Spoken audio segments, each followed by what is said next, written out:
제가 증거할 하나님의 말씀은 예레미야입니다. 예레미야 31장 1절에서 6절까지 보겠습니다. 예레미야 31장 1절에서 6절입니다. 구약성경 1100페이지에 있습니다. 구약성경 1100페이지에 예레미야 31장 1절부터 6절까지입니다.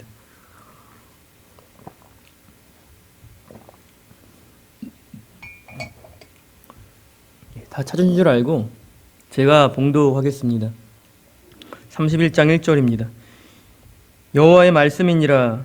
그때 내가 이스라엘 모든 종족의 하나님이 되고 그들은 내 백성이 되리라. 여호와께서 이같이 말씀하시니라. 칼에서 벗어난 백성이 광야에서 은혜를 입었나니 곧 내가 이스라엘로 안식을 얻게 하러 갈 때에라. 옛적에 여호와께서 나에게 나타나사 내가 영원한 사랑으로 너를 사랑하기에 인자함으로 너를 이끌었다 하였노라. 처녀 이스라엘아, 내가 다시 너를 세우리니 내가 세움을 입을 것이요 내가 다시 소구를 들고 즐거워하는 자들과 함께 춤추며 나오리라.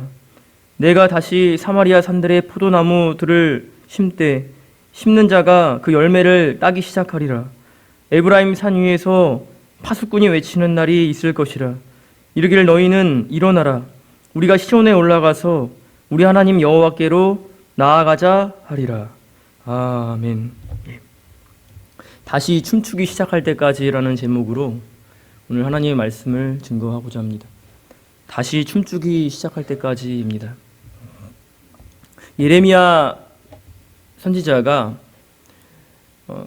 당시에 하나님의 부름을 받고 사역을 행할 때에는 그 유다의 상황이 매우 좋지 않은 그러한 상황에 처해 있었습니다. 유다는 매우 혼란스럽고 또 어려운 가운데 있었습니다. 예레미야 선지자는 이 격변하는 시대 상황 가운데서 그 당시에 패권을 잡고 있었던 아시리아는 이제 북이스라엘을 멸망시킨 나라죠. 그 아시리아가 멸망당하고 반면에 바벨론 나라가 이제 급부상을 하며 또 그 바벨론에 의해서 이 유다 나라가 멸망당하는 것까지 지켜본 선지자입니다. 그렇기 때문에 이러한 하나님의 심판이 일어나기 전에 예레미야 선지자는요,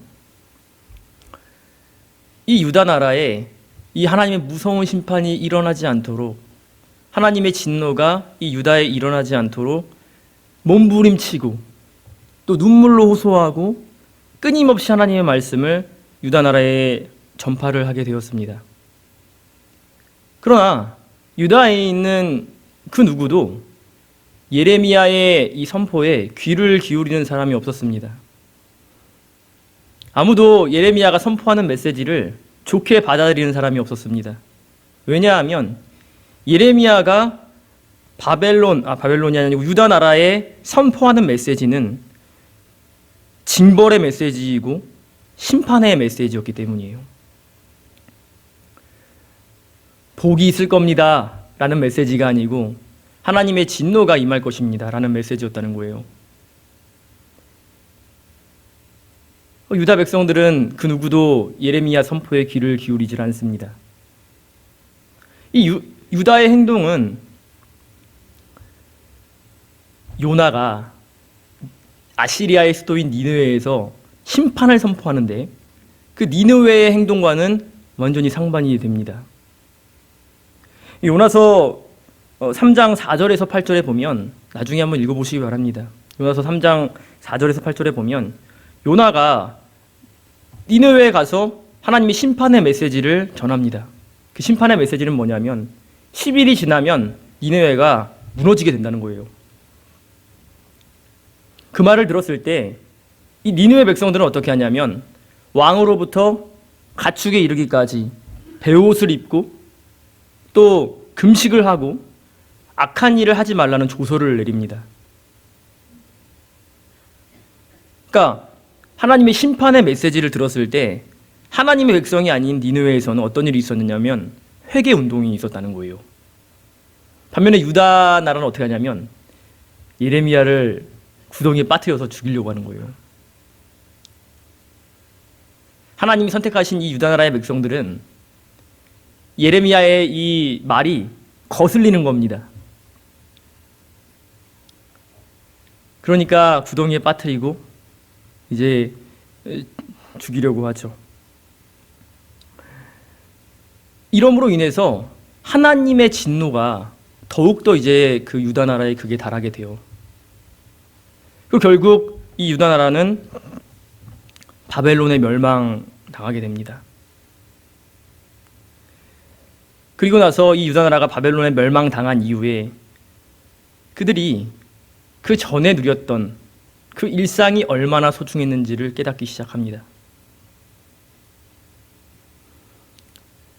예레미야가 바벨론 나라로 인해서 유다가 멸망당하는 것을 지켜보면서 그는 그 또한 다시금 전처럼 이 유다 나라의 이스라엘 나라의 기쁨과 또 어떤 즐거움이 거리에서 들리는 그러한 바램과 소망을 갖고 이 하나님의 말씀을 선포하고 있다는 면에서 오늘날 코로나 때문에 일상을 우리가 이제 잃어버렸지만 그 일상을 찾고자 하는 우리의 모습과 많이 중첩된다고 이제 생각이 들었습니다.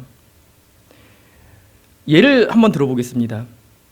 결혼식을 한번 예로 들어보겠습니다. 지금은 괜찮지만 작년에 많이들 경험하셨을 것입니다.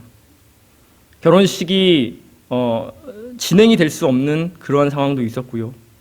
또 인원 제한이 또 된 그런 결혼식도 있었고, 가족 친지만 참여해야 되는 그런 결혼식, 또 아예 결혼식이 취소되어야만 하는 그런 상황이 코로나 때문에 발생을 했었습니다. 지난 3월 20일 날, 작년이 아니고 지난 3월 20일 날 기사를 보니까 어떤 기사가 났냐면, 여러분도 보셨을 수도 있습니다. 결혼식을 진행하는데 신부와 하객만 참석하고 신랑은 참석을 못한 거예요. 그러니까 결혼식이 얼마 남지 않아서, 며칠 남지 않아서 신랑이 코로나 확진이 된 거예요. 한번 찾아보세요. 나중에 그 기사 있습니다, 진짜로.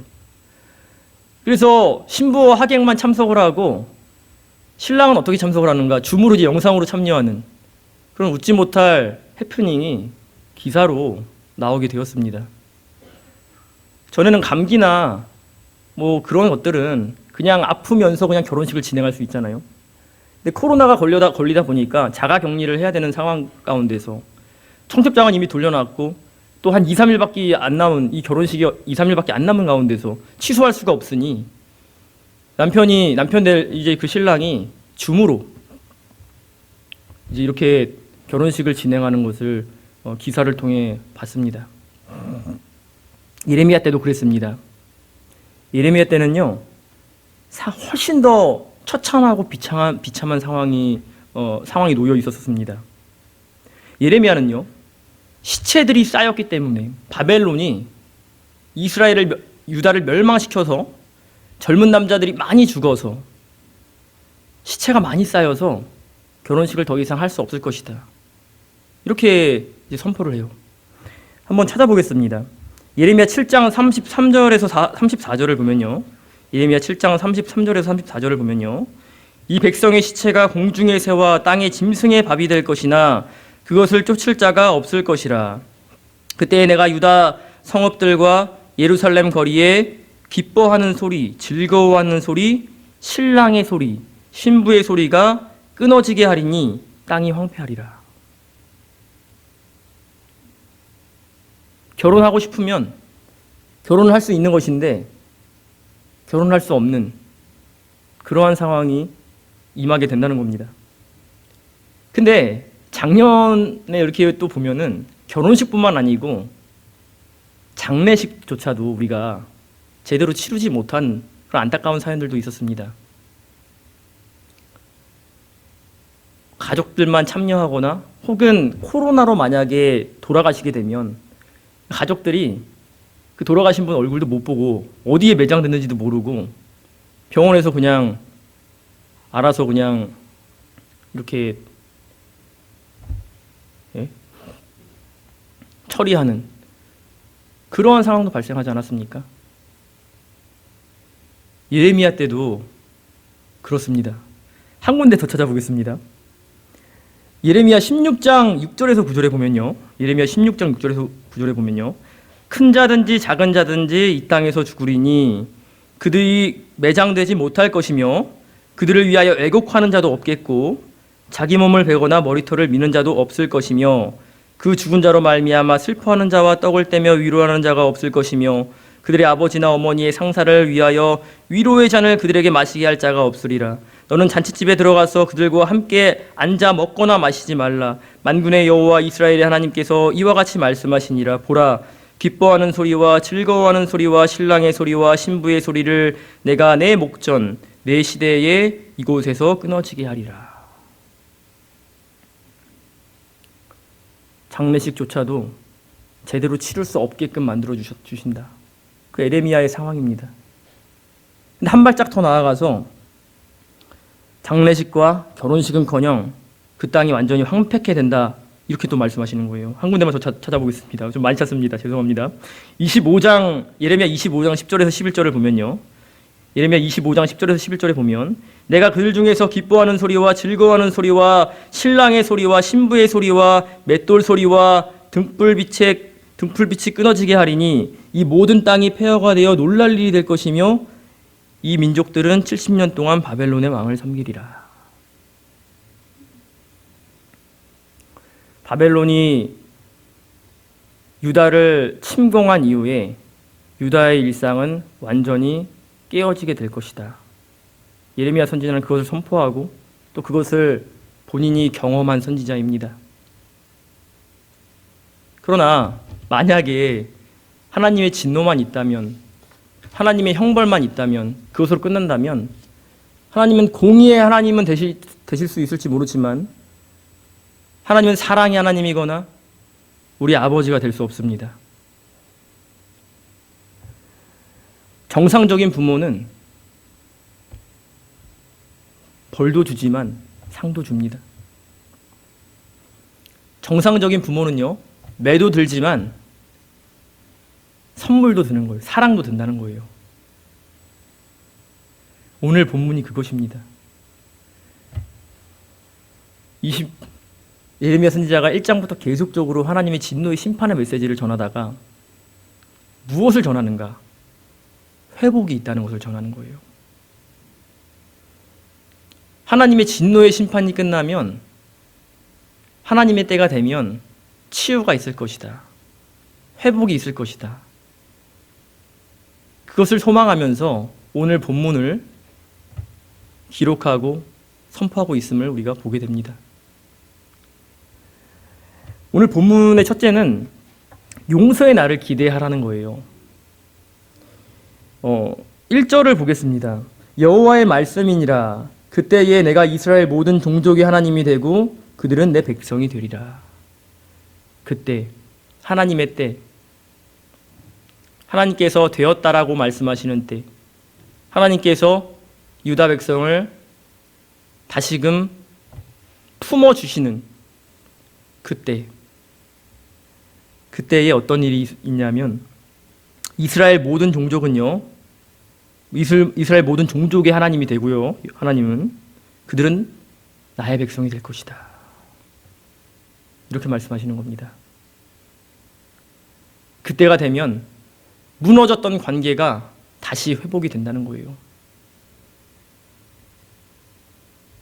바벨론 포로 전에는 이 유다 백성들이 하나님의 간섭이 싫어서, 하나님의 개입이 싫어서 하나님을 떠나고 하나님을 멀리하고 우상을 섬기고 세상으로 나아갔지만 이제 바벨론 포로 이후에 다시금 그들이 조국으로 돌아와서 일상이 회복되면 그때 이 유다 백성들은 하나님의 개입이 항상 있기를 간절히 바라고 소망하는 그러한 때가 오게 될 것이라는 겁니다.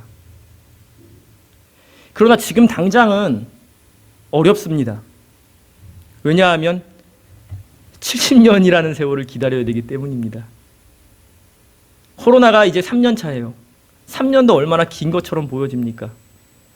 근데 이 유다 백성들이 일상을 회복하기 위해서는 70년이라는 세월이 걸리는 겁니다. 그러면 바벨론은 전혀 무너질 것 같지 않잖아요? 또 거기서 포로로 잡혀갔으니 어떻게 살아 돌아오겠어요? 어떻게 다시 조국으로 돌아올 수 있는 그런 희망과 소망을 갖겠습니까? 그런데 그 소망을 품기 위해서 이 예레미야 선지자는 과거의 일을 기억하라라고 말하고 있습니다. 2절과 3절을 보겠습니다.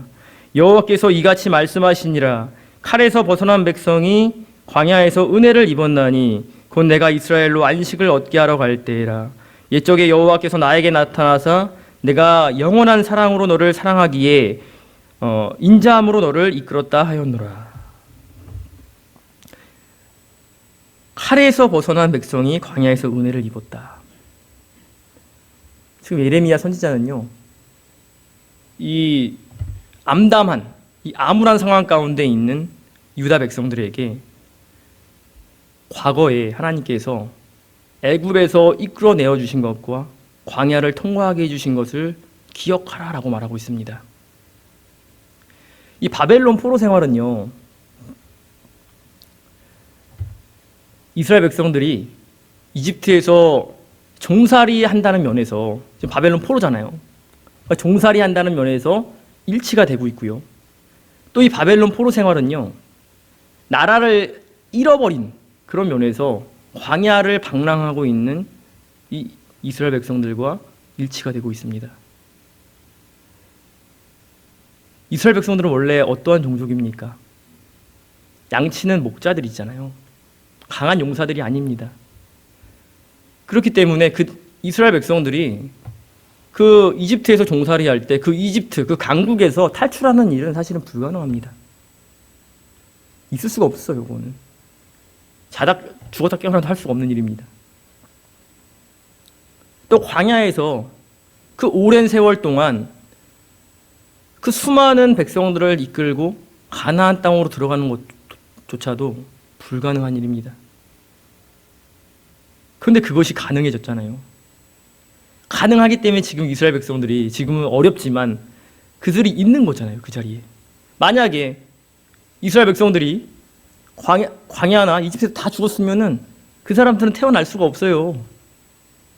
근데 그 사람들이 그 자리에 있을 수 있다는 것은 이스라엘 백성들이 이집트에서 탈출을 해서 광야 생활을 또 겪고 가나안 땅에 들어갔다는 증거가 되는 것입니다. 이 불가능한 것이 어떻게 가능할 수 있었는가? 하나님의 개입이 있었기 때문입니다. 하나님이 그들과 함께 하셨기 때문이에요. 그것을 기억하라는 겁니다. 지금 당장은 암담해 보이고 무언가 될 것 같지 않는 그런 것처럼 보이지만 소망을 품고 나아가면 하나님의 때에 분명히 너희를 다시금 돌아오게 하신다라고 지금 말씀을 하고 있다는 거예요. 지금 우리가 이 3년 동안 코로나를 겪으면서 뭔가 좀 종식되겠지 이런 생각도 해보셨을 수도 있습니다. 왜냐하면 작년인가 재작년인가 7명, 6명 이렇게까지 떨어진 적도 있었어요. 코로나 확진자가 하루에 7명밖에 안 나오고 5명밖에 안 나오는 때가 있었다니까요. 근데 지금 어떻습니까? 몇십만 명. 뭔가 종식이 안 될 것 같아요. 뭔가 일상이 다시 회복이 되지 않을 것 같습니다. 그러나 우리는 에레미야 선지자처럼 하나님께서 다시금 하나님의 때에 회복시켜 주실 것을 믿어야 된다는 겁니다. 오늘 본문의 둘째는 회복의 날을 고대하라는 겁니다. 4절입니다. 처녀 이스라엘아 내가 다시 너를 세우리니 내가 세움을 입을 것이요 내가 다시 소고를 들고 즐거워하는 자들과 함께 춤추며 나오리라 이렇게 말하고 있습니다. 하나님의 구원의 날에는요 모든 것이 회복이 될 것입니다. 여기 4절에 보니까 처녀 이스라엘아 내가 다시 너를 세우리니, 세우는 거랑 무너뜨리는 거랑 어떤 것이 더 쉽습니까? 무너뜨리는 것이 더 쉬워요. 그런데 무너진 것을 다시 세우는 것은요, 원래 처음부터 세우는 것보다 더 어렵습니다. 근데 하나님의 때가 되면요, 하나님이 다시 세워주신다는 거예요. 다시 세워지면 어떤 일이 발생하냐면 다시 소고를 들고 즐거워하는 자들과 함께 춤추며 나아온 그런 날이 있게 된다는 겁니다.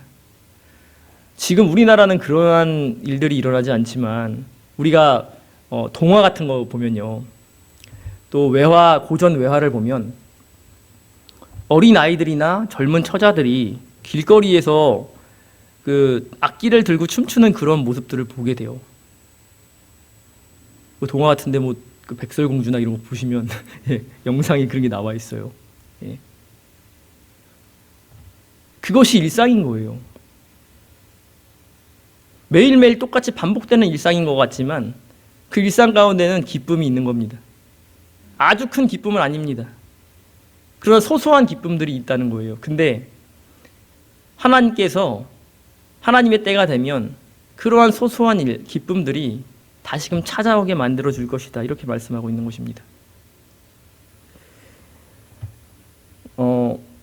예레미야 31장 13절을 한번 보겠습니다. 예레미야 31장 13절에 보면요, 그때 처녀는 춤추며 즐거워하겠고 청년과 노인은 함께 즐거워하리니 내가 그들의 슬픔을 돌려서 즐겁게 하며 그들을 위로하여 그들의 근심으로부터 기쁨을 얻게 할 것입니다. 결혼식도 못하고 장례식도 못하고 황폐했던 그곳, 황폐했다는 것은 무엇입니까? 쓸쓸함과 고요함과 그죠? 삭막함이 있는 그곳에 다시금 기쁨과 즐거움의 소리가 울려 퍼지게 될 것이다. 언제? 하나님께서 원하시는, 하나님께서 예정하신 그때가 되면 그렇게 된다는 것입니다. 예레미야는요, 암담하고 처참한 상황 속에서 그 유다 거리에서 소고를 치면서 다시금 처녀들이 춤추며 나아올 것을 기대하면서 이제 소망 중에 먼 미래를 바라보고 있습니다. 우리도 그렇습니다. 코로나가 끝날 것 같지 않지만 이 가운데서 우리가 해야 될 것이 무엇인가? 에레미야처럼 회복의 날을 소망하는 겁니다. 그것이 우리 성도들이 할 수 있는 믿음의 자세인 겁니다. 오늘 본문의 마지막 셋째는 치유의 날을 고대해야 됩니다. 5절을 봅니다. 내가 다시 사마리아 산들의 포도나무들을 심되 심는 자가 그 열매를 따기 시작하리라. 치유의 날을 고대하라는 건데요. 포도는요, 이 이스라엘과 유다와는 굉장히 밀접한 관계에 있는 것입니다. 이 포도는 그 이스라엘에 굉장히 익숙하고 친숙한 열매입니다. 이 고대 근동 이 지역은 물이 부족해요. 그러나 포도 수확이 굉장히 잘 되는 곳입니다. 그렇기 때문에 포도주를 담가서 마셔요. 성경에 보면 이 포도가 익숙하고 친숙한 것이기 때문에 선지자들이 포도를 가지고 비유를 하는 내용들이 참 많이 나타납니다. 구약 성경에 보면. 심지어 예수님은 자신을 포도나무로 비유를 하잖아요. 또 잔치집에서 예수님이 물을 포도주로 바꾸신 역사도 있습니다. 그러니까 여기 지금 5절에 다시 한번 읽습니다. 내가 다시 사마리아 산들의 포도나무들을 심되 심는 자가 그 열매를 따기 시작하리라. 이것은 무엇을 말하는 거냐면요, 하나님의 치유는요, 아주 익숙하고 친숙한 것부터 치유되기 시작한다는 거예요. 그 일상이라는 것이 우리가 전혀 생각하지도 못했던 것들, 누려왔지만 그것을 우리가 크게 생각하지 않았던 그런 것들부터 치유될 것이다 라고 지금 예레미야 선지자가 말하고 있는 것입니다. 6절을 봅니다. 에브라임 산 위에서 파수꾼이 외치는 날이 있을 것이라. 이르기를 너희는 일어나라. 우리가 시온에 올라가서 우리 하나님 여호와께로 나아가자 하리라. 이렇게 말하고 있습니다. 여기 1절에 보니까, 31장 1절에 보니까 그때에 이렇게 써 있죠. 그때는 어떠한 날이냐면 용서의 날이고 또 회복의 날이고 치유의 날인데 그때에는 어떤 일이 발생하냐면요. 6절에 보니까 에브라임 산 위에서 파수꾼이 외치는 날이 있습니다. 에브라임 그 산에서 파수꾼이 외치는 날이 있는데요. 뭐라고 외치냐면 너희는 일어나라. 우리가 시온에 올라가서 우리 하나님 여호와께로 나아가자 하리라. 파수꾼이 외치는 소리는 무엇이냐면 일어나서 하나님께 예배하러 올라가자는 겁니다. 하나님과 관계가 회복됐으니까 다시금 하나님께 나아가자라는 그 외치는 소리가 유다 땅에 들리게 될 것이다라는 겁니다. 그러니까 이 치유의 역사는 가장 익숙하고 친숙한 것부터 시작될 뿐만 아니고 그때가 되면 하나님과의 관계가 회복되기 때문에 예배가 회복된다는 거예요. 시온에 드려진 그 예배가 회복됩니다. 물론 성전이 없습니다. 솔로몬의 성전은 이미 바벨론이 파괴를 했습니다. 그러나 성전이 없음에도 불구하고 하나님과의 관계가 회복됐기 때문에 예배는 회복된다는 거예요. 성전이 없을지라도 하나님과의 관계가 회복되면 예배할 수 있다는 겁니다. 물론 나중에 하나님이 돌아오게 하셔서 성전도 건축을 하게 되죠. 치유의 날에는 온 유대가 하나님께 나아가 기쁨으로 예배하는 날이 될 것입니다. 결론을 맺겠습니다. 유다가 바벨론의 침입으로 일상의 소중함과 예배의 소중함을 배운 것처럼 코로나를 통해 우리는 일상의 소중함과 예배의 소중함을 이미 배웠습니다. 배운 부분도 있지만 이미 많이 배웠어요.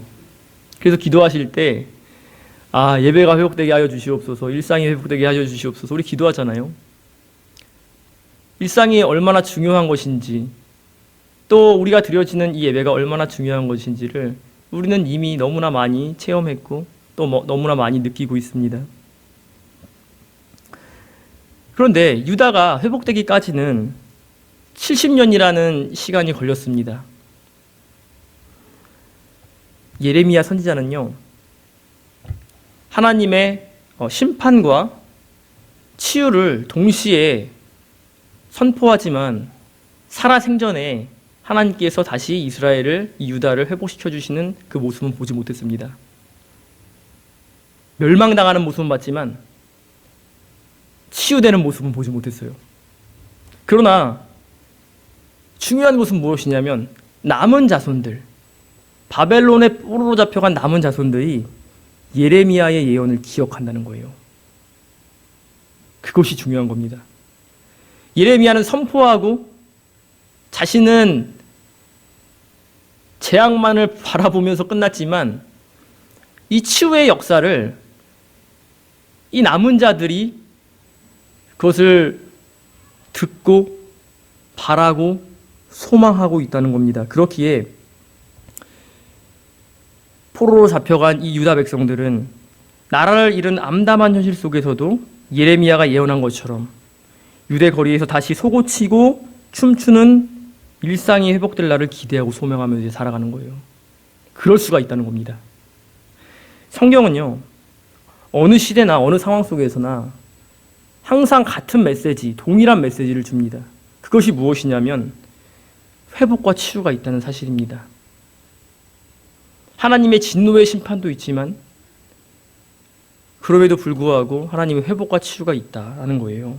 이것을 우리가 기억하고 일상과 예배가 다시 회복될 것을 기대하며 오늘도 주어진 상황 가운데서 우리의 일을 해나가며 감사하며 나아가는 우리 모두가 되시기를 주님의 이름으로 축원합니다. 기도하시겠습니다.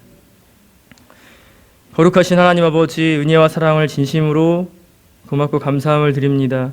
예레미야 선지자가 참으로 유다의 일어날 일들을 바라보고 눈물로써 기도하며 또 하나님의 메시지를 선포하고 또 하나님의 진노도 바라보았지만 또 하나님께서 치유하실 것도 소망 중에 바라보았던 것처럼 아버지 하나님, 오늘날 우리가 코로나로 참 어려움을 겪고 있지만 하나님께서 다시금 회복시켜 주실 날이 반드시 있다는 것을 우리도 소망 중에 바라보며 오늘도 믿음으로 살아가는 우리 성도님들 다 될 수 있도록 도와주시기를 간절히 원하오며 예수님의 이름으로 감사하며 기도드리옵나이다.